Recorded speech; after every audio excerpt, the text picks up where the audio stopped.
Every few years, markets go through a phase that most investors completely misunderstand, an energy crisis. Now, here's the interesting part. It never begins the way people expect. There are no loud warnings, no clear signals.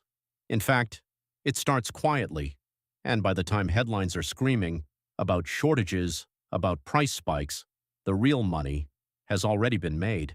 If you want to profit from these cycles, you need to understand something very clearly, not just where to invest, but when to act, and more importantly, when to exit. Because in an energy crisis, timing is everything. An energy crisis almost always starts with a supply shock. Now, this can come from different places. It could be geopolitical tension, like conflicts between major oil-producing nations. It could be production cuts, where large producers intentionally reduce supply, or it could be logistical disruptions, something as simple as supply chain breakdowns, shipping delays, or infrastructure issues. Let's take a real-world perspective. Think about what happens when supply suddenly tightens.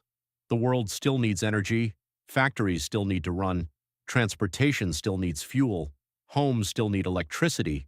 Demand doesn't disappear overnight. So what happens? Prices begin to rise. At first, slowly, then faster, and then sometimes aggressively. Now here's where things get interesting. Energy is not just another commodity, it is the backbone of the entire global economy. When energy prices rise, everything else becomes more expensive.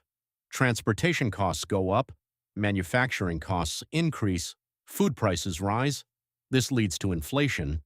And once inflation rises, then it starts affecting every part of the economy. Consumers begin to feel pressure, spending slows down, businesses face higher costs, margins get squeezed, governments step in, policies change. So while the broader economy starts struggling, something very important is happening beneath the surface.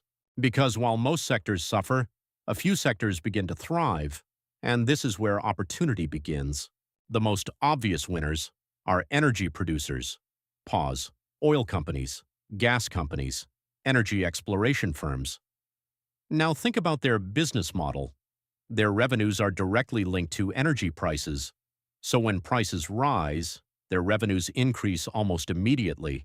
But here's what many investors miss. Their costs don't rise at the same speed. So what happens?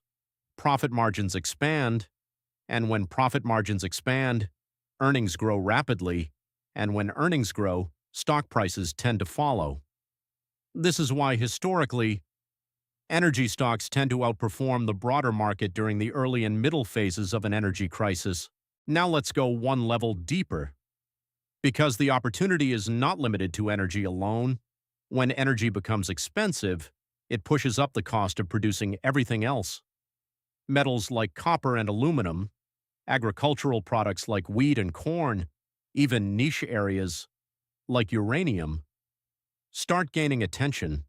So what you're seeing here is not just an energy rally, it's a broader commodity cycle. And if you position correctly, you're not just riding one wave, you're riding multiple waves at the same time. Now here's something most investors overlook.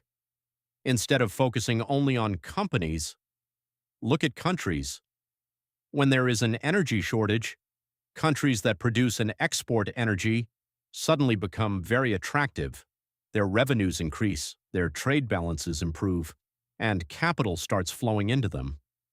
This can reflect in stronger currencies, better stock market performance, increased foreign investment. So instead of investing in the country facing the crisis, it is often more profitable to invest in the countries benefiting from it. Now let's talk about the other side, because knowing what to avoid is just as important as knowing where to invest. Energy-intensive industries suffer the most: airlines, manufacturing, chemicals.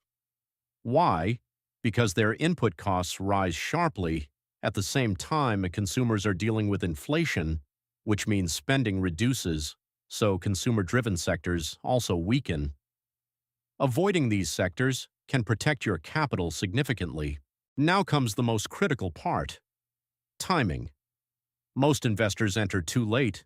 They wait for confirmation, they wait for headlines, they wait for certainty. But markets don't wait. By the time the news becomes obvious, prices have already moved. The best time to enter, is when prices begin to break out strongly, when early signs of shortage appear, when momentum is building, but the crowd is still absent. Now, here's what separates great investors from average ones. It's not entry, it's exit. Energy cycles do not last forever, and more importantly, they tend to reverse faster than expected. There are a few key signals to watch. Prices stop making new highs. Even if they remain elevated, momentum fades. High prices attract supply. Production increases, governments intervene. When prices get too high, consumption drops.